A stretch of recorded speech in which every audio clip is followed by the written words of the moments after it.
앞으로 중국 경제의 운명을 결정하는 거는 이게 중국 경제의 본질입니다. 거품이라는 거예요. 중국 부동산 2018년부터 안 좋아지기 시작했어요. 담보가치 떨어지니까 폭락하고 시장이 정체 시작이 돼요. 그러니까 중국 국유은행이 다 무너지게 생겼어요. 당시에. 지금부터 중국 경제 문제점을 말할게요. 시진핑이 해야 될 게 뭐냐면 원래는 저는 사실 2012년에 올라올 때 이거 하기를 기도드렸어요. 중국이 잘 돼야 된단 말이에요. 근데 이게 지금 하나도 한 게 없어요. 그럼 뭘 했어야 되냐? 아이디어 경제 이론으로 이 그림을, 제가 그린 그림 보면 훨씬 가슴에 닿을 건데, 공급 측 경제학으로 풉니다. 지금 아이디어 다 공급 측 경제학이에요. 생산 요소, 기술, 자본, 노동. 여기 자본의 토지까지 들어갑니다. 토지, 자본. 아까 그 솔로우 모형이 뭐죠? 이 자본이 축적된 나라가 경제 성장한다라는 게 이 말입니다. 보시겠죠? 그리고 아이디어 경제 이론은 뭘 말하죠? 기술과 뭐죠? 인력 자본. 이 두 개가 있어야 경제 성장한다는 말입니다. 그래서 다 맞는 이론인데 그 단계별로 좀 다르죠. 자, 그래서 생산 요소가 제일 중요하기 때문에 아까 이랬죠. 아이디어 경제에서 제일 중요한 게 뭐라고 했죠? 제도. 근데 중국이 이 제도가 저는 미국이 강한 게 뭔지 알아요? 제도입니다. 미국은 이 사람이 만약에 세계 최첨단 인재잖아요. 모든 대가를 불문하고 이 사람을 자기 사람으로 만들어요. 모든 지원을 다 해줘요. 그리고 국적 불문하고 그 사람을 자기네 핵심 기업에서 일하게 해요. 제가 연변 그 고등학교 다닐 때 제하고 제일 친했던 친구가 김홍매라고 있었는데 그 언니가 김홍화라고 있습니다. 근데 중국에서 공부를 연변에서 최고로 잘했고 복당대학에 갔는데 거기서도 너무 잘해가지고 미국에 어느 대학 갔지? 어제도 그 올림픽 수학 경기에서 1등하고 이랬어요. 김홍화. 그래서 그 고등학교 가면 김홍만 나무라고 있는데 그 미국 가서 수학을 너무 잘해서 미국 가서도 미국에 거기 들어갔어요. 그 핵 개발하는 그 수학으로 계산하는 부서 있거든요. 거기 들어가서 엄청난 연봉을 받았어요. 중국 사람인데. 근데 지금 생각하면 불가사의한 일인데 그 정도로 인재에 대해서는 확실하게 미국이 해줘요. 국적 불문하고. 근데 후에 트럼프부터 어떻게 했죠? 다 간첩이라고 축출하기 시작했죠. 아까 말했죠. 2018년 데이터를 보면 톱6 칩 엔지니어가 중국 사람이라고. 사실은 국적을 가진 그 대부분 어디 졸업했냐면 중국이 크다. 과학기술대학 졸업한 친구들이. 그러니까 사실은 미국의 저런 톱 아이디어 경제를 계속 유지할 수 있는 것도 세계적인 인재를 미국이 세계적인 모든 사람 갈망하는 꿈의 나라잖아요. 그러니까 모든 인재가 다 미국 가는 거예요. 거기서 치열하게 경쟁하니까 이 아이디어가 계속 이렇게 R&D로 발전하는 거죠. 근데 중국이 지금 보시면 제도적인 문제가 큰데 지금 보세요. 기술이 일단 조금 있다 하고 자본에서 제일 중요한 게 토지입니다. 그 다음에 자본 제일 중요한 게 돈이잖아요. 아까 자본시장이 중국의 빅테크 다 미국에 가 상장했어. 왜 중국에서 안 하냐 이거야. 중국에 제일 잘하는 선수가 중국에 상장해야 중국 사람이 거기서 돈을 벌죠. 투자를 해서. 근데 종교는 다 미국 가. 왜? 거기 가서 엄청난 IPO를 할 수 있으니까. 중국은 자본시장이 발전을 못한 거죠. 자본시장이 왜 발전 못했지? 자본이 시장화가 안 됐기 때문이에요. 자본이 가격이 뭐죠? 대내 가격은 금리, 대외 가격은 환율. 이게 시장화가 안 됐어요. 왜 대내 가격 금리를 시장화를 안 했을까?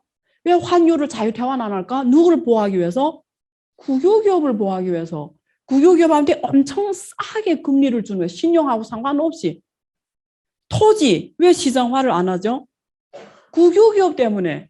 국유기업한테 토지를 엄청 싸게 줘야 되니까. 그 다음에 자원, 에너지 가격 이런 건 당연히 지금 시장화할 수가 없고요. 그 다음에 임금, 아까 인력 자본을 시장화를 해야 되잖아요. 그래야 우리가 경쟁을 통해서 능력 있는 사람이 돈을 많이 벌고 능력 없는 사람이 도태돼야 되는데 국유기업만 들어가면 평생 죽을 때까지. 저기 저 사회과학원 있잖아요. 직원이 몇만 명인데 실제 일하는 사람은 8천만 명이고요. 나머지 몇만 명은 그냥 집에서 퇴직금 받으면서 죽을 때까지 사는 사람이에요. 저런 기업이, 국유기업이 어떻게 경쟁합니까? 저도 중국에서 연금 들었잖아요. 죽을 때까지 나오는 거죠. 국유기업, 사업단이라거든요. 대학교는 사업단입니다. 사업단에도 제 나이 때까지는 퇴직금. 중국은 젊은 나이에 퇴직해요. 제 동창이 이미 퇴직했어요. 깜짝 놀라서 내가 이렇게 늙었나? 지금 일하니까 못 느꼈는데 내 동창 다 지금 퇴직하고 여성은 55세 제 나이 때 55 이제 젊은 청춘인데 퇴직해야 돼요. 그래서 지금 이게 다 정부에서 정한 월급입니다. 그러니까 시장 경쟁 안 해요. 인력 자본이 어떻게 성장합니까? 그 다음에 기술이에요. 지금까지 중국 기업이 고속 성장하는 거는 국제 큰 기업이 국제 다국적 기업이 기술과 자본을 들어와서 중국에 와서 기술 확산시킨 겁니다. 근데 이게 이제는 자기절로 해야 되잖아요, 지금. 아이디어 경제 이론위에서. 자, 그럼 시진핑이 해야 되는 게 뭐죠? 금리 시장화, 토지 시장화 개혁, 더 민영화 개혁을 해야 된다는 거고요. 이제는 호적 제도를 철폐해야 돼요. 아니, 중국은 억울하게 왜 그 북경에서 태어난 사람들하고 저 한동성이나 길림성이 태어난 사람 대학 시험 다르게 보내고요. 그거 알아요? 모르죠? 한국 같으면 청와대가 불이 날아날 수도 있어요. 중국은 여기서 이러잖아. 북경대에 나왔다 뭐 와 이러죠. 그렇게 와 하면 안 돼요. 북경대하고 청와대는 북경에 있는 사람들이 붙기 어렵지 않아요. 왜냐면 중국의 정책이 모든 대학이 현지화에 공헌해야 되거든요. 인력 양성에 50% 티오를 현지에서 봐요. 뽑아요. 50%. 나머지 50%를 전국에서 뽑는데 지역별로 티오를 줘요. 또 뭐 소수민족 뭐 이런 게 있는데 문제는 시험 문제 다르다라는 거. 시험 문제 3단계예요. 3단계. 你知道吗这个事儿? 知道吧? 3단계 나눠요. 북경상의 일선도시 시험은 제일 쉬운 거 봐. 근데 산동서 이런 데는 공부를 다 잘해. 길림선도 공부를 잘하거든요. 제일 어려운 시험을 보게 해요. 근데 입학 점수는 똑같이 해. 왜 그런지 알아요? 만약에 난이도를 똑같이 하면 북경대학이 다 산동성 애들로 꽉 찰 테니까. 이해됐죠? 그게 얼마나 억울해요. 아니 길림성에서 태어난 거에도 슬퍼 죽겠는데 시험도 어려운 거 봐야 되고 소수민족은 자기 언어를 하나 더 봐야 돼요. 시험 과목을 더. 한국 같으면 큰일 나죠. 이거 인권. 말이 내 서울에 태어난 사람 왜 쉬운 시험 보고 저 전라도 태어난 사람 어려운 시험 보면 어떻게 돼? 나라가 폭발할 것 같아요. 근데 어쨌든 그랬어요. 그러니까 그런 거. 그래서 그거 뭘로 하냐면 호구로 합니다. 호구. 그래서 호구, 내가 북경 호구면 북경에서 시험 보고 길림성 호구면 내가 북경에서 사는데도 길림성에 가서 대학 시험 봐야 돼. 그러니까 이런 것들이 이제 다 철폐가 돼서 노동의 자유로운 이동을 해서 길림성 인재와 북경 인재가 마음대로 치열하게 경쟁해서 똑똑한 사람이 또 국유기업에 가야 되고 그 사람들이 세계에서 인재들하고 경쟁해서 아이디어를 만들어내야 되는 거 아닙니까? 근데 이걸 왜 못하죠? 왜 못할 것 같아요, 이거? 인구가 5,500만 명 하겠는데 14억이 지금 도대체 어디서 몇 명인지 도대체 제대로 아는 데이터를 아는 사람이 없어요. 그게 통계가 어렵고 통계가 어렵다라는 거는 이게 사람이 이동하면 그 구미연금 이렇게 따라가야 되잖아. 사회보장제도 이런 거 하려면 내 생각에 지금 시작해도 앞으로 몇십 년 걸릴 것 같아요. 그러니까 이게 우리가 단위가 달라서 중국을 자꾸 나쁘게만 보지 말고 중국 특색에 맞게 봐야 되긴 해요. 이번에도 그 후진도 뭐 쫓겨나갔다 난리 났잖아요. 중국 사람 그런 일이 있는지는 모르는데 사실 제가 그것 때문에 정말 그 트위터에서 모든 기자들이 올린 동영상 다 앞뒤 처음부터 마지막까지 다 맞춰서 봤는데 완전한 동영상은 없어요. 근데 중간중간에 붙여서 봤더니 처음부터 보면은 그런 분위기가 아니에요. 막 시진핑이 마음 먹고 잘 끌어내 뭐 이런 게 아니에요. 내가 보기에 지금 이거는 제가 그날에 전반적으로 봤을 때인데 살짝 치맥기가 있는 것 같아요. 보니까 눈빛, 눈이 제일 중요하잖아요. 사람 눈 봐야 근데 그 순간 이렇게 그 초기 치매 증상 있는 사람이 순간 정신 나올 때 있잖아요. 근데 내 보기에는 시진핑이 왜 그 사람을 이렇게 후진토 주석을 이렇게 모시고 나간 사람이 뭐냐면 후진토를 모시는 사람이에요. 근데 언론은 그렇게 안 하고 뭐 경호 뭐 누굴 불러서 아니에요. 그 사람 계속 모시는 그 친구가 후진토 말을 제일 잘 알아듣는 거예요. 그래서 설득해서 나가는 장면인데 근데 왜 내보냈냐는 이슈긴 해요. 계속 앉아있게 해도 되잖아요. 근데 내 생각에는 시진핑 주석이 걱정했던 것 같아. 왜냐면 정신이 잠깐 놓는 사이에 만약에 막 이렇게 뭐 여기 뭐 치매 환자를 뭐라 하는 건 아닌데 그럴 수도 있잖아요. 살짝 막 이래 뭐 무슨 말을 할 수도 있잖아요. 막 이래 이상한 말을. 그러면 컨트롤이 내 생각 그렇지 않을까?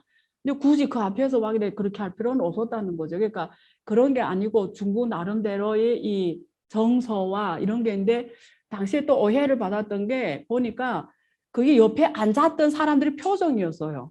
그죠? 리커창 표정 뭐 이래 표정이 되게 이렇게 좀 이래 멈춰선 표정이었잖아요. 근데 그거는 저도 모르겠어요. 왜 그런지. 사실 이렇게 봐도 되는데 왜 이렇게 안 봤을까요? 그건 모르겠어요. 그래서 어쨌든 그래 사람들이 오해를 더 싼 것 같은데 그래서 중국이 지금 이 시진핑이 앞으로 집권 3기에 이걸 해야 됩니다. 근데 제가 지금 책을 계속 못 쓰겠어요. 왜냐하면 이걸 만약에 진짜 시장화를 하면 중국은 한 번은 거치고 가야 돼요. 뭘 거쳐야 되냐면 경착륙을 거치고 가야 돼요. 그게 부동산 문제입니다. 이게 왜 토지 시장화를 못하냐? 왜 자본의 시장화를 못하냐? 부동산 경제 때문에 그래요.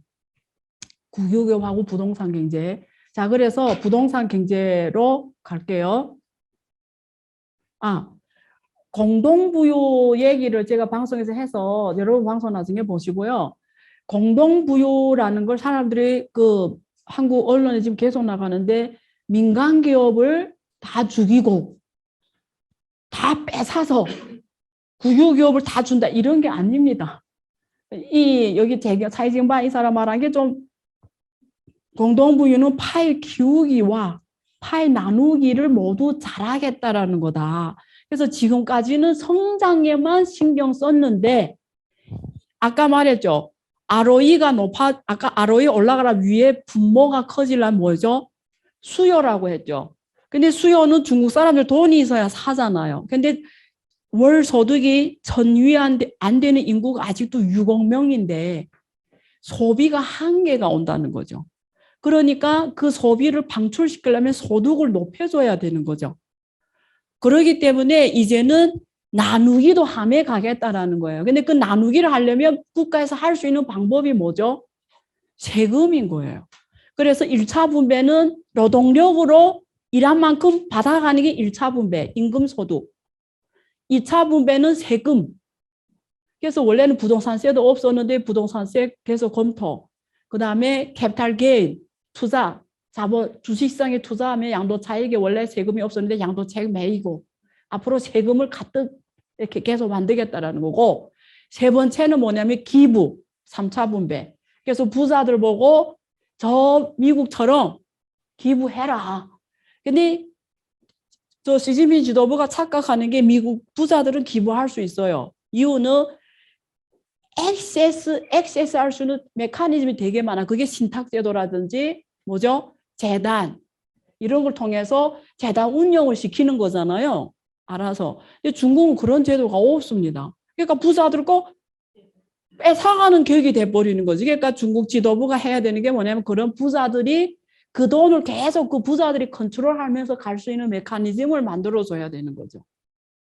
그래서 그런 것들이 중국 자본시장이 발전을 안 돼서 금융시장이 발전 안 되니까 없다라는 거예요. 지금 상황에서. 그러니까 이게 민영기업 보기에는 그냥 나보고 기부를 하는 거 어떻게 해야죠? 민영기업은.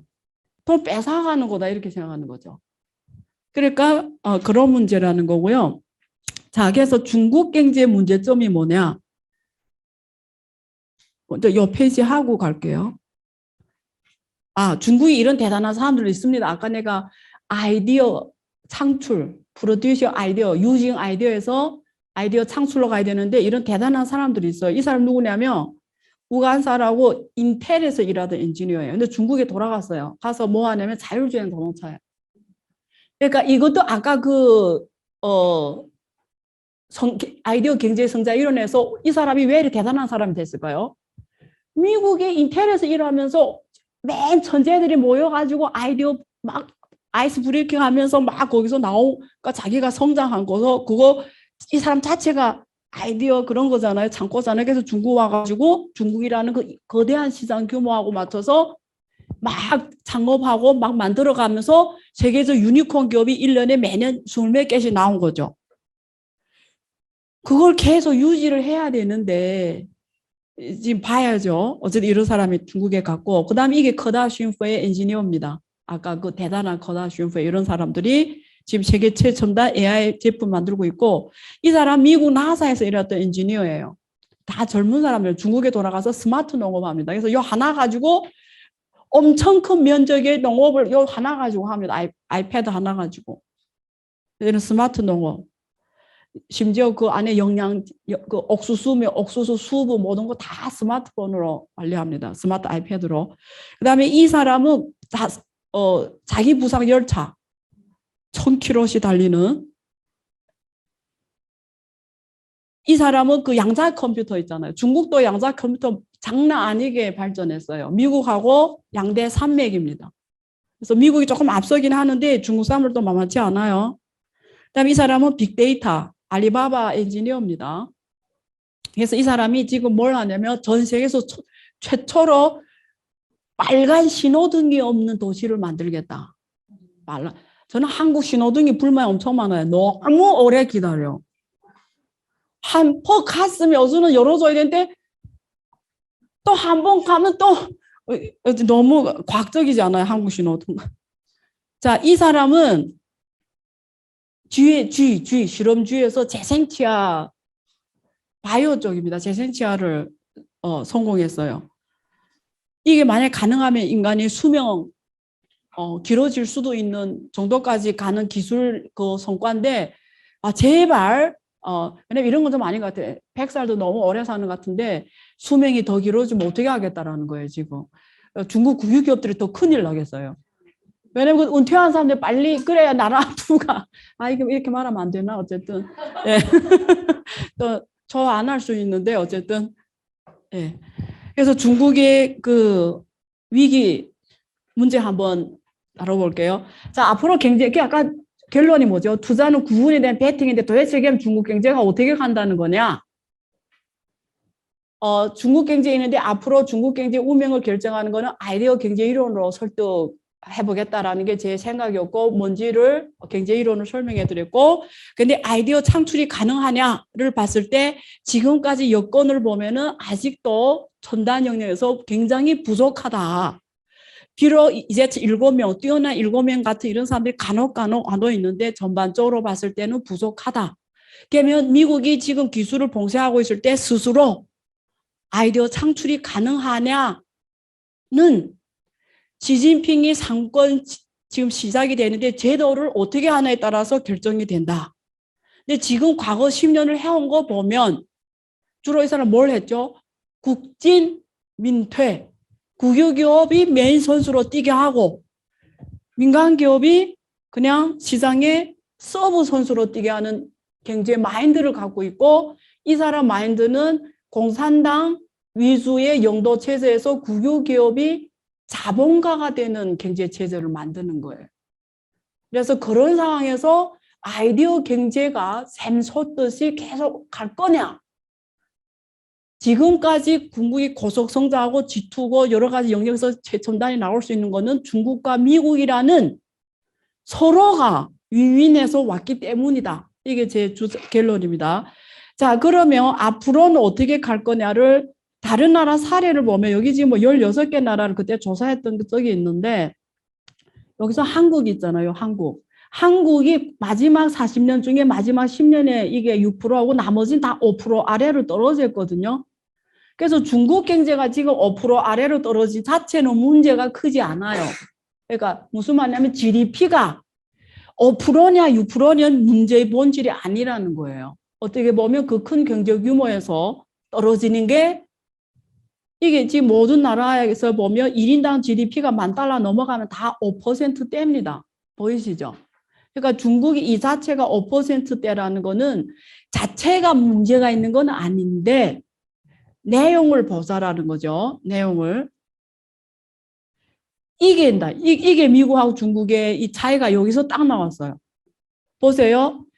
2019년 그때 조사한 중국과 미국 500대 기업을 제가 조사를 했었는데 미국 500대 기업의 이익에서 가장 많이 차지하는 우리 비중으로 봤을 때 보세요. 상업은행이 가장 많이 차지하잖아요.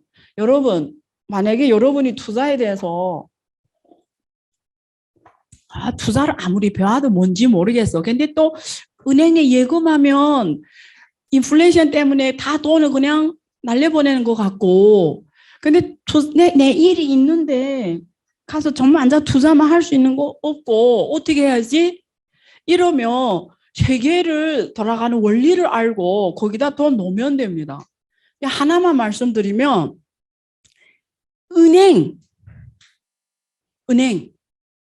특히 미국 은행이나 이런 은행은 여러분 주가가 올라간지는 모르겠는데 돈은 번다는 거죠. 주가는 좀 다른 문제예요. 주가는 우리 기업이 돈 번 데서 주가 올라간다 보장은 없어요. 제가 대상그룹에 고문하는데 저기가 그래요. 돈은 버는데 주가는 엉망이에요. 그런 기업이 너무 많아. 근데 내가 주주가 되면 뭘 받죠? 배당을 받기 때문에 여러분 투자할 때는 배당을 받던 배당이 인플레이션을 베팅하면 되잖아요. 결국 내가 거기 주주가 된다는 건 그 기업의 주인이잖아. 그러면 은행, 보험 이런 건 다 주주로서는 좋은 거예요. 내가 돈을 움직이는 은행의 주인인 거잖아.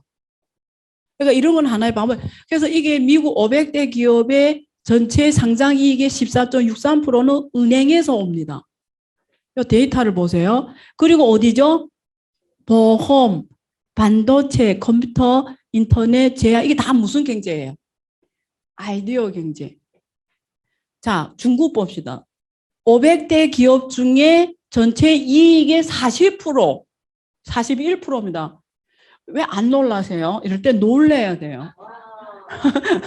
아니, 거의 절반이 어디서 와요, 지금? 상호은행하고 그다음에 부동산이 얼마예요? 10.37. 이 상호은행이 절반이나 이익을 한다고요. 근데 이 상호은행이 주로 어디서 돈을 부동산 같이 가는 얘네들은 중국은 다 국유예요. 은행이 민간이 못해요. 근데 민간을 허용한 게 이번에 인터넷 은행을 허용했어요. 알리바바, 텐센트, 찡도 인터넷 은행 딱 3개 허용했거든요. 전체가 국유은행이에요. 상호은행하고 부동산 이게 중국 경제의 문제점입니다. 돈을 누가 다 벌어가죠? 여기는 아이디어 하는 사람들 돈 벌어가죠. 여기는 집을 사놓고 또 앉아있는 사람 돈 버는 나라가 잘 됩니까? 상호은행도 다 부동산 대출이에요. 들여다보면 다. 한국의 저축은행 들여다보세요. 가서 저축은행 한번 상장 저축은행 보세요. 한국의 저축은행이 집 80이 다 PF 대출. PF 뭔지 알아요? 한국이? 부동산이에요. 한국이 금리를 계속 올리면 큰일 나요. 저도 저축은행들은. 그래서 이게 중국하고 미국의 차이입니다. 이렇게 가는 경제는 일본이 이랬어요. 일본. 자, 그래서 결론이 뭐냐? 아니, 결론 아니고 그래서 어떻게 됐냐? 지방 정부가 결국은 어떻게 토지 재정에 의존하는 거예요. 지방 정부의 수입의 60, 70%가 토지를 양도세로 오는 거예요. 양도세.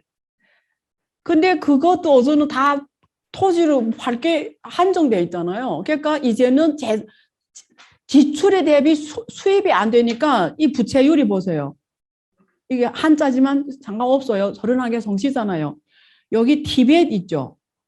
티벳 빼고는 벌어들이는 돈에 비해서 다 뭐예요? 버는 돈보다 지출이 더 많다라는 거예요.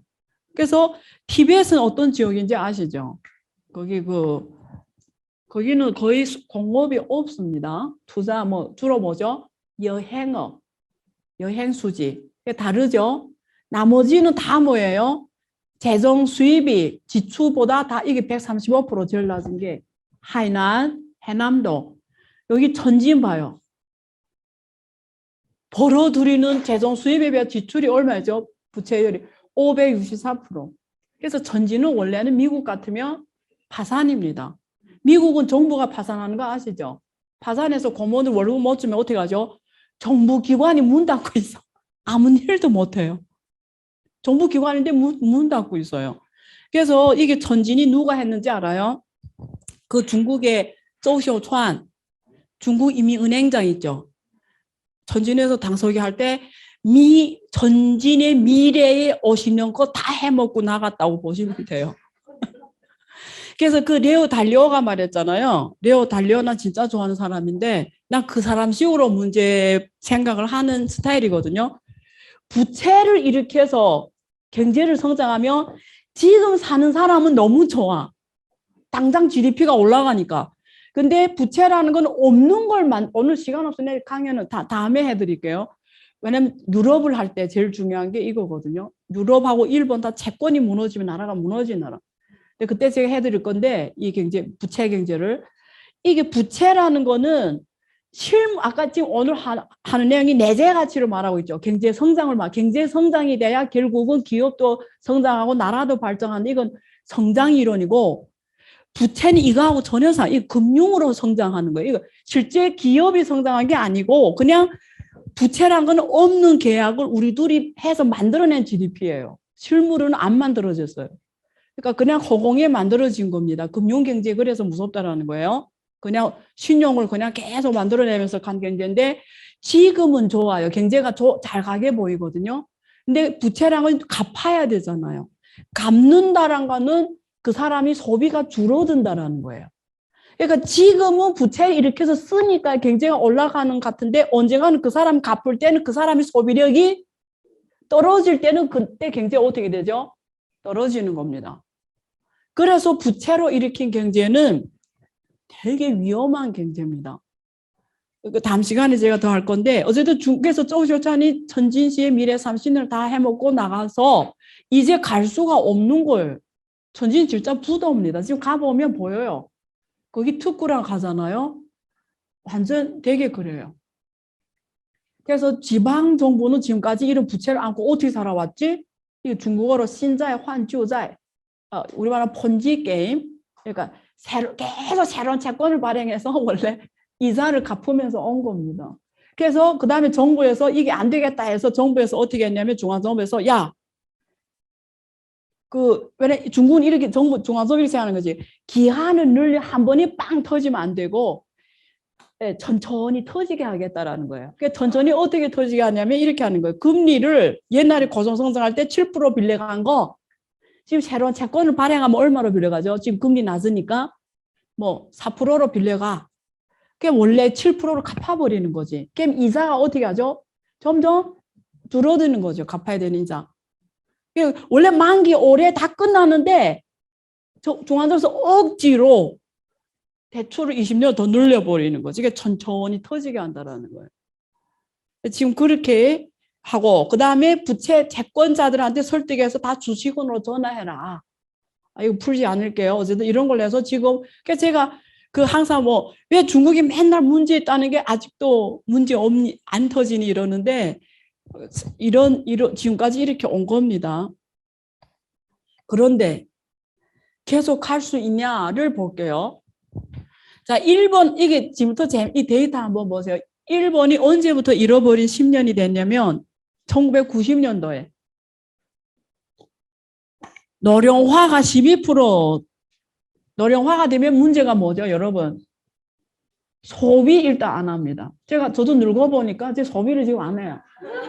제가 40살인데 저 백화점에 가 소비를 너무 많이 해요. 거기 VIP 월급을 갖다가 백화점에 다 줬어요, 그냥. 근데 지금은 다 의미 없어 보여서 소비를 안 하고 별로 책 보는 외에는 별로 재밌는 게 없어요. 뭐 별로 그냥 먹지도 못하겠고 이제는 별로. 그러니까 이게 노령화가 이게 문제입니다. 결국 생산성이 떨어지죠. 근데 중국이 지금 2022년에 정확하게 12%의 노령화가. 자, 1인당 GDP가 같게 됐어요. 일본의 90년대하고 위안화로 환산하면. 가계부채율 보시죠. 비슷해요. M2 중국이 훨씬 더 많아. 그러니까 풀어놓은 신용. 아까 미래 성장을 담보로 신용이 훨씬 더 많아요. 민간 대출 장난 아니죠. 중국 체질입니다. 자, 그래서 지금 디폴트가 이렇게 중국 자료에 대해서 미안한데 어쨌든 간단하게 말하면 이렇게 옛날에는 민영기업이 디폴트 했는데 이게 민영기업이거든요. 여기 민영기업이었어요. 파란색이. 그래서 이게 18년 지났을 때 민영기업이 많이 파산해서 파산할 게 다 파산하고 지금부터 파산하고 누구죠? 국유기업들. 보이시죠? 급격하게 올라가는 것. 민영기업은 어제는 클라이막스를 지났다라. 죽을 애들을 다 죽었다. 이렇게 보시면 돼요. 자, 외자기업은 별로 문제 크지 않습니다. 다 다국적 기업이다 보니까. 근데 이게 왜 문제냐면 지금 돈을 푸는데 파산하는 거예요. 원래 이 말이 안 되잖아요. 돈을 푸는데 왜 파산하는 거예요? 유동성이 원래 말라야 파산하는데 신용을 푸는데 파산해요. 그래서 지금 M2 환경은 정부에서 중국은 유럽처럼 미국하고 유럽에서 긴축을 할 수가 없어요. 한 번에 터져버려요, 그럼. 그래서 지금 나온 정책이 뭐죠? 이거 제가 이게 번역 자료입니다. 이거 이미은행에서 뭐죠? 대출 금리를 내려라. 계속 내리고 있고, 빨리 가계 기업에 대출해줘라. 지금 막 이래요. 그래서 지금 중국 은행원들이 매일 전화 간대요. 기업에. 야, 빨리 대출해라. 할 게 없니? 막 이러면서 지금 그런데요. 그러면 주택 거래가 이렇게 급격하게 떨어지고 한동안 됐죠, 이게. 자, 결과가 이렇게 됐습니다. 지금 여기서 요 그림 볼게요. 이게 미국입니다. 미국의 주택, 부동산의 시장 가치가 요 파란색이 주택의 시장 가치고요. 요 색이 주식 시장의 시장 가치고요. 이것이 채권 시장의 시장 가치입니다. 주택 시장의 시장 가치가 얼마죠? 한 35조 달러 정도 돼요. 미국의 전체 부동산의 시가총액이 부동산 35조 달러. 중국 볼게요. 이 중국입니다. 60조 넘죠. 60조 달러 넘어요. GDP는 17조밖에 안 되는데 부동산의 시가총액이 67조라는 거, 60조 넘었다는 거 뭐죠? 대부분 다 부동산 신용으로 만들어낸 GDP라는 거예요. 거품이라는 거예요. 내가 항상 시간이 부족해서 이거 풀기가 그런데 이게 아주 중요한 경제학적 중국이 미국하고 다른 경제학적 이론이 있습니다. 토지의 화폐 창출 기능이라는 게 있어요. 사실 이게 중국 경제의 본질입니다. 시간 없어도 요것만 할게요. 왜냐면 투자할 때 너무. 자, 우리가 지난번 시간에 지난번 강의에는 미국이 달러를 풀면 신흥국이 돈이 많아지고 미국이 금리를 올려서 돈을 쫙 가면 신흥국은 무너진다 했죠. 그걸 전문 용어로 뭐라고 했죠? 오리지널 신, 원죄라고 했죠. 그래서 이머징 국가는 그 운명에서 벗어날 수 없다. 이게 세계 돌아가는 원리라고 했죠. 근데 중국이 유일하게 여기서 벗어나가서 돌아가는 유일한 나라인데 이유는 이겁니다. 토지가 화폐 창출 기능을 한 거예요. 이게 무슨 말이지? 이런 말입니다.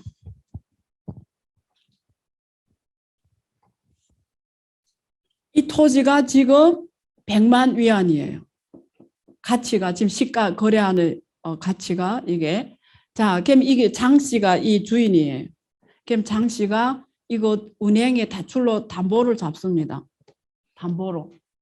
담보 개면 우리 50%를 한다고 했을 때 얼마 대출에 갈 수 있죠? 50만 대출 가능. 그럼 이 50만이 지금 이걸로 만들어진 거예요. 그냥 이거 다 금융 개념이에요. 그냥 50만이란 게 돈이 만들어진 거예요. 그래서 이 돈이 어디로 들어가냐면 은행에 들어가요. 또 처음에 예금하겠죠. 50만 갖고 가서 팍 쓰지는 않잖아요. 여기 예금이 됩니다. 은행에. 그러면 여기에 또 지수율 10%를 빼고 대출을 해줘요. 예를 들면 40만 대출을 해준다. 45만이죠. 45만 대출해줘요. 누군가한테, 이 은행에서, 이 씨한테. 그러면 이 씨가 이 40만 대출해서 또 어디다 예금해죠. 에? 예금하면 또 여기서 지준율 빼고 예를 들면 40만 대. 이런 게 반복으로 가면 이게 승수효과에서 신용이 엄청 늘어나는데 여기서 중요한 거는 이 50만이 그냥 숫자로만 만들어진 돈이에요. 이거 M2 개념입니다. M1은 순수 종이돈이에요. 프린트해서 찍어낸 M1. 근데 M2부터는 은행에서 신용을 만들어내기 시작해요. 그래서 실물 경제는 부동산 요 하나예요. 봤죠? 실물 경제는 부동산 하나인데 돈은 이렇게 창출이 계속 이게 계속 가겠죠. 저기 돈이 마지막에 10%다 소진될 때까지 창출이 가는 거죠. 그러니까 만약에 이게 100만 하던 지금부터 중요합니다. 100만 하던 게 이게 1000만 중에서 돈을 10배 넘게 찍었어요. 1000만 부동산 가격이 1000만으로 올라서 10배 넘게 올라서 그러면 이 승수 효과가 어떻죠? 10배 훨씬 승수로 신용이 만들어지는 거죠. 그래서 지금 부동산 시가 총액이 지금 60조 달러 넘었다는 건 GDP에 지금 6배 넘는, 아니, 17조 달러니까 600가 47, 한 4배 좀 넘는 게 이렇게 공간에서 만들어진 건데, 이거 미국에서 돈을 풀든 안 풀든 상관없이 중국 내에서 유동성이 이렇게 공급이 됐다라 신용 창출이 됐, 돈이 만들어졌다는 겁니다. 이게 모든 자산 가격이 다 들어가요. 여기 모든 자산 가격이 주로 중국 사람들 투자를 어디다 하죠? 주식, 부동산, 뭐 채권인데 대부분 개인들이 이 두 개겠죠. 근데 중국 사람들이 주식에 잘 모르니까 대부분 어디다 투자했죠? 부동산 제일 쉬우니까 만만하게 부동산이니까 이게 계속 온 거죠. 그래서 67 시가총액이 60조 넘게 만들어진 겁니다. 보세요. 미국하고 한번 비교해 볼게요. 미국은 주식시장이 있잖아요. 이게 주식시장입니다. 이게 얼마죠? 주식시장이 지금 한 45조 달러 되죠. 중국은 지금 얼마예요? 보입니까? 10조 조금 넘죠. 4분의 1밖에 안 돼요. 그러니까 이 돈이 다 어디 갔죠? 투자를 다 어디 하죠? 부동산에. 그러니까 채권 볼게요. 채권은 미국이 지금 한 50조 좀 안 됩니다. 48조 달러 되는데 중국은 얼마죠? 한 20조 달러. 그래서 그 중국은 유일하게 미국 떠나서 독립적으로 화폐 신용이 창출 가능한 이유는 토지가 화폐 창출 기능을 했다. 이거는 정말 중요한 말입니다. 이게 중국 경제 지금까지 과거 92년 이후로 특히 99년 이후로 2001년 때부터 이후로 고속 성장해 온 이유가 돈이 이렇게 풀린 거예요. 자, 그럼 지금부터 그 대가를 치러야 됩니다, 여러분. 이생에 공짜가 없어요. 그 대가를 치른다는 건 뭐죠? 부동산이 이제 이거 다 허공에 만들어지니까 누군가가 이거 계속 받아 못 주면 그게 떨어지겠죠. 그게 지금 이루어지고 있는 겁니다. 그래서 지난번에도 이 그림을 봤지만, 여러분 이 그림을 봤지만, 보세요. 다시 한번 볼게요.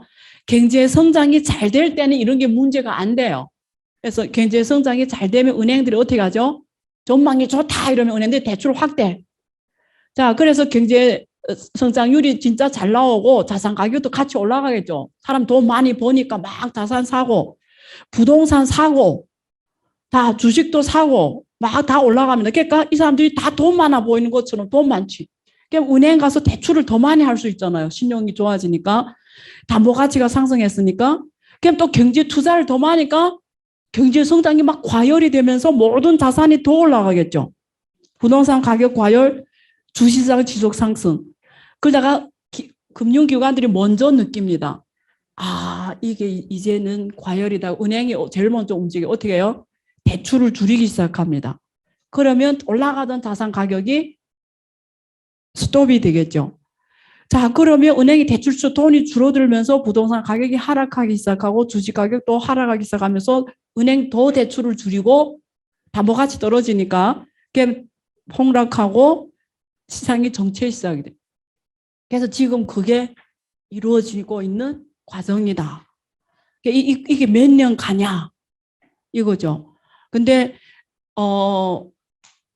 지금 중국 부동산 2018년부터 안 좋아지기 시작했어요. 지금 몇 년이죠? 18, 19, 20, 21, 22, 내년 5년 넘고.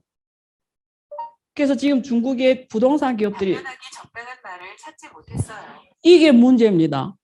이게 보세요. 주인을 못 알아봐서 아무나 이게 제가 안 좋아하셔 1, 2, 3의 다리를 다룬 거예요. 얘가 이렇게 아무나 막 반응하고 막 이상해요, 어쨌든. 그래서 이러면 안 되는 거예요. 내가 지키지 않았는데 막 그러잖아요. 자, 이런 건 그래서 갤로 언제 스톱이 되냐 이게 답입니다. 어떻게 할 것 같아요, 중국 정부가? 이거 모를까요? 잘 알고 있을 거 아니에요. 그래서 어떻게 하죠? 조용히 돈을 찍어내는 거죠. 그걸 우리가 전문 용어로 재정의 화폐화라고 합니다. 그래서 제가 안녕하쇼 그 4기인가 4회인가 6회 다뤘는데 유럽이 왜 안 되는지를 설명한 원인이 있어요. 결국 미국이 달러 기축 통화 운명하에서는 원죄, 오리지널 신 문제를 극복할 수 없다라는 것도 사실 여기에서 나와요. 그러니까 미국이 기축 통화인데 국가는 주권 국가잖아요. 그러면 자국이 우선이잖아요. 근데 기축 통화라는 거는 전 세계 은행 역할을 하잖아요. 그러니까 돈은 전 세계에다 풀면서 세계 은행 역할을 하는데 재정 정책은 자국 중심으로 내리는 거예요. 그러니까 미국은 재정 정책이 국가 내 문제고 금융은 세계 문제다 보니까 전 세계가 그 대가를 치르거든요.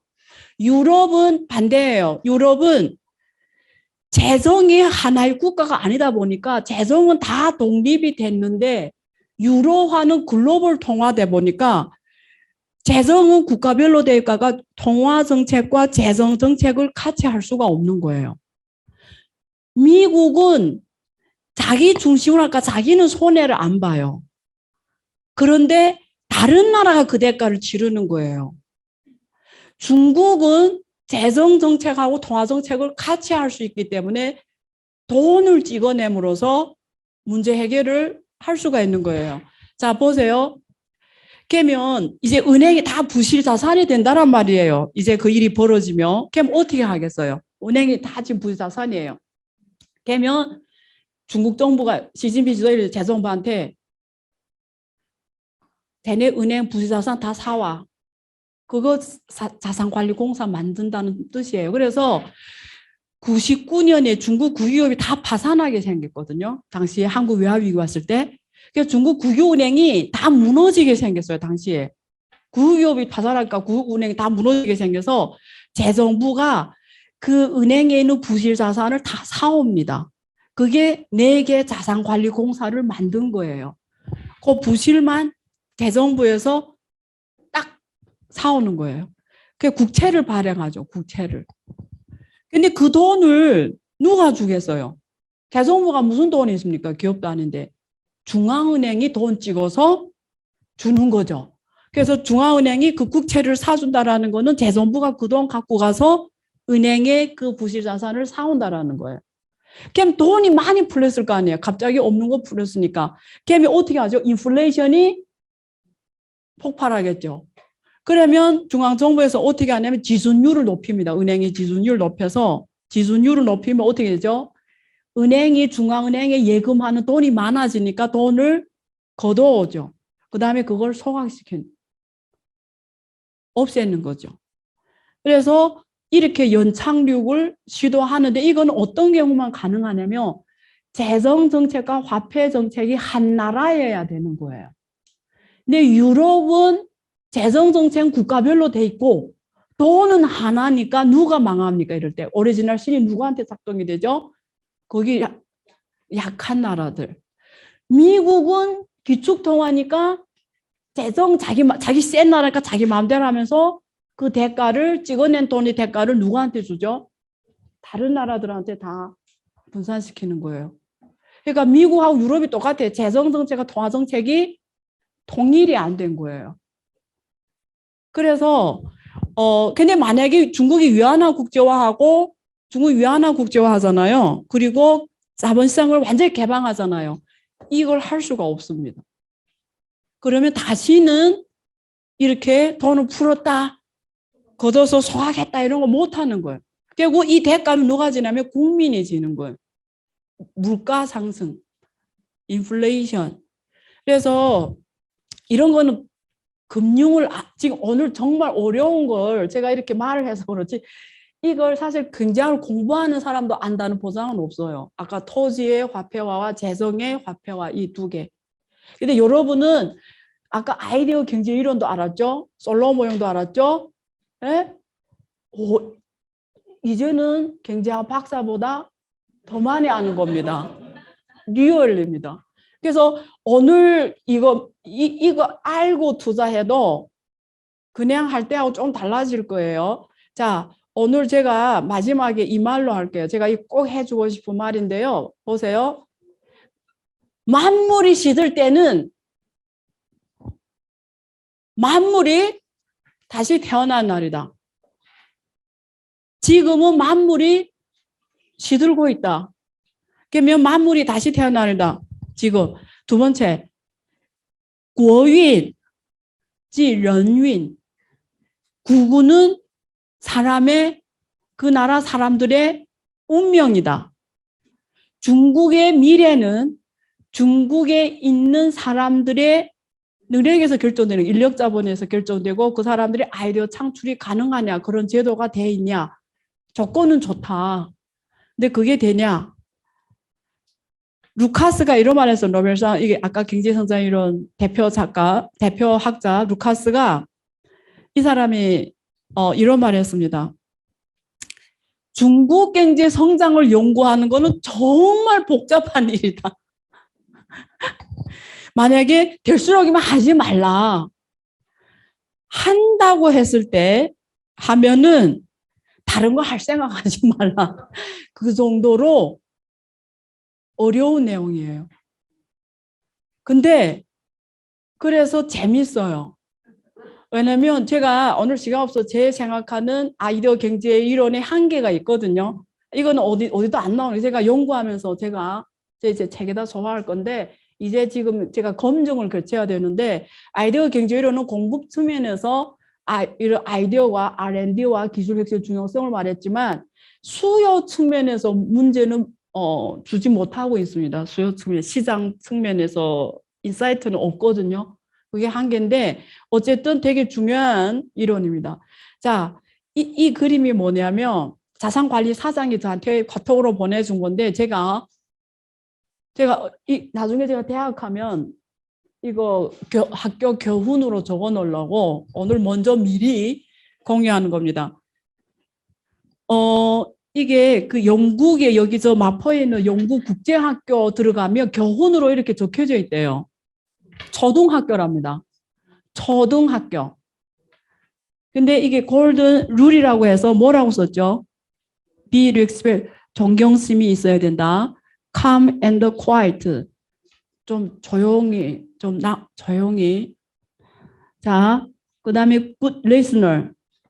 좋은 정치자가 되라. 정직해라. Be honest. 마지막이 뭐죠? Be a risk taker. 제가 이거 보고 온몸에 소름이 돋았어요. 제가 2010년에 그 미국 그 헤지펀드 중국 전략 고문으로 그때 잠깐 가서 하게 됐는데 제가 그때 깜짝 놀랐어요. 제가 금융 박사를 받은 사람인데 미국 가서 뭘 느꼈냐면 금융을 하나도 모른다는 걸 알게 됐어요. 금융 박사인데 그 충격을 잊을 수가 없어요. 제가 그 후부터 금융은 제가 혼자 다르게 공부 시작했는데 학교에서 배워주는 것들은 지금 오늘 제가 경제 성장 이론 했지만 이렇게 안 배워줍니다, 여러분. 아까 말했죠. this is 공식 쫙, so, 그냥 이런 것만 가르쳐요. 본질을 알아야 되는데, 그러니까 나처럼 공대 나오고 이런 사람들 하기 좋아요. 그래서 오히려. 근데 본질을 몰랐어요. 근데 제가 요즘에 다시 한번 느끼는데, 제가 금융하는 사람인데, 제가 리스크 테이킹을 안 하려고 하더라고. 근데 제가 작년부터 본의 아니게 기업을 하게 됐어요. 시작은 제가 한 게 아닙니다. 거절 못해서 항상 시작을 하는데, 제가 만약에 지금 기업을 하면서 배운 게 뭐냐 한마디로 말하면 놀랍게도 부끄럽게도 내가 금융한다는 사람이 리스크 테이킹할 생각을 안 했더라. 달말로 하면 우리말로 하면 항상 공짜로 먹으려고 했더라. 근데 내가 철저하게 느꼈어요. 내 돈이 안 들어가고는 그 기업이 될 수가 없어요. 그 사람이 모든 게 고문이든 컨설팅이든 아무 의미 없어요. 돈을 안 넣기 때문에. 내 돈을 정말 내 피 같은 돈을 넣어야 제대로 한다라는 그게 이거 내 좀 처절하게 느꼈어요. 결국 리스크 테이킹 안 하면 돈을 먹고 사는 건 걱정 없지만 내 말하는 거는 정말 우리가 어떤 투자로 성공하는 사람이 있어서 리스크 테이킹 안 하고 성공하겠다? 그거는 헛소리입니다. 불가능해요. 당신이 지금부터 무슨 질문에 답해야 돼? 내가 리스크 테이킹 할 사람이냐? 아니냐를 먼저 아셔야 돼요. 리스크를 정말 싫어하는 사람은 투자를 하면 안 돼요. 왜냐하면 기업에 다니면서 월급 받고 하는 게 괴로움이 있더라도 기업 하는 것보다는 덜 괴로워요. 기업을 하면 24시간 고통입니다. 근데 월급 받으며 출근할 때만 힘들지만 집에 와서는 잘 자잖아요. 그러니까 좀 다른 건데 투자라는 게 똑같아요. 리스크 테이킹 해야 돈을 봅니다.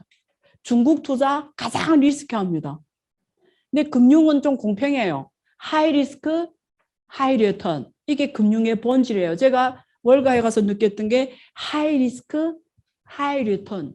이게 금융의 본질이고 투자의 본질입니다. 근데 리스크를 내가 아는 게 중요하다라는 거예요. 리스크를 모르는데 테이킹 어떻게 합니까?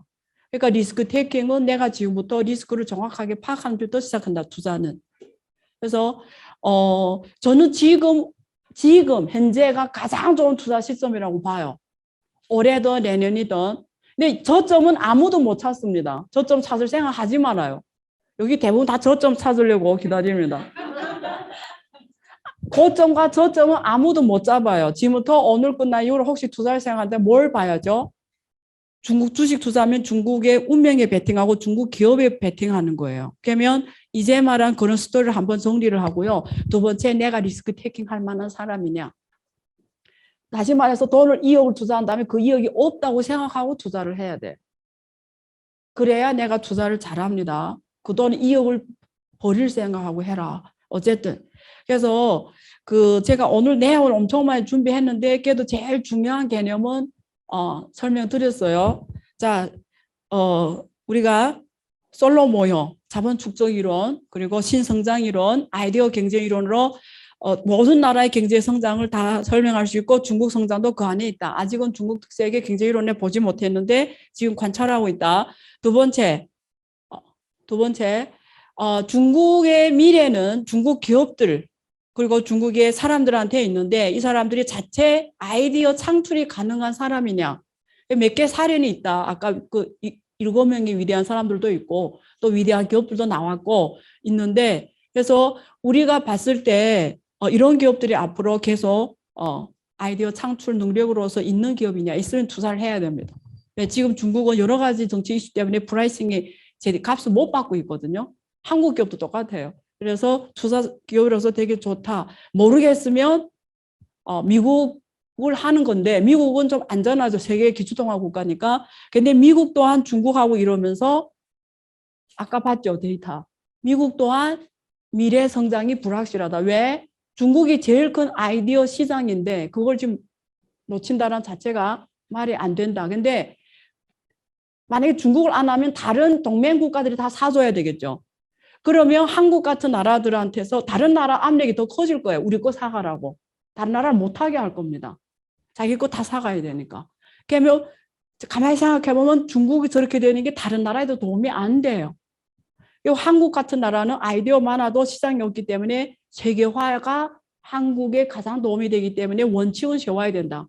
트럼프 같은 사람이 와서 압박을 줘도 계속 세계화를 해야 된다고 강조하고 목소리를 내야 되고 한국은 그런 실력이 있다. 그래서 글로벌 가버넌스에서 세계화를 계속 주장하면서 가야 되는 정치적 용도자가 필요하다. 미국이 앉아라 많고 서라면서 이런 용도자 필요 없다. 그래서 오늘 내용을 이렇게 제가 하고요. 그 책은 저도 이렇게 이거 뭐 몇 시간에 읽는 건데 가서 뭐 읽으시면 읽으세요. 특히 마지막 2개 오늘 듣고 또 읽으면 되게 도움이 될 겁니다. 그래서 책 얘기 원래 하려고 했는데 시간이 이 책은 쉬우니까 뭐 알아서 다 읽으시고요. 고단 책이 진짜 좋은 책이 있는데 한국어 버전이 없더라고요. 제가 항상 집에서 행복하게 읽는 책들이 한국어 버전이 없어요. 그러면 영어 버전을 줘야 되는데 한국 책도 안 읽는데 영어 버전을 읽겠냐? 어쨌든 그래서 고민을 할 거고요. 다음에는 유럽을 중심으로 하면서 또 못다한 경제 원리를 설명드리도록 하겠습니다. 지금 2시간 45분을 했네요. 와, 어쨌든 일단 제가 끝내고요. 집 가실 분들은 가시고 혹시 질문을 꼭 해야 된다. 이런 분들은 와서 이렇게 줄 서서 번호 받고 질문하시면 되겠습니다.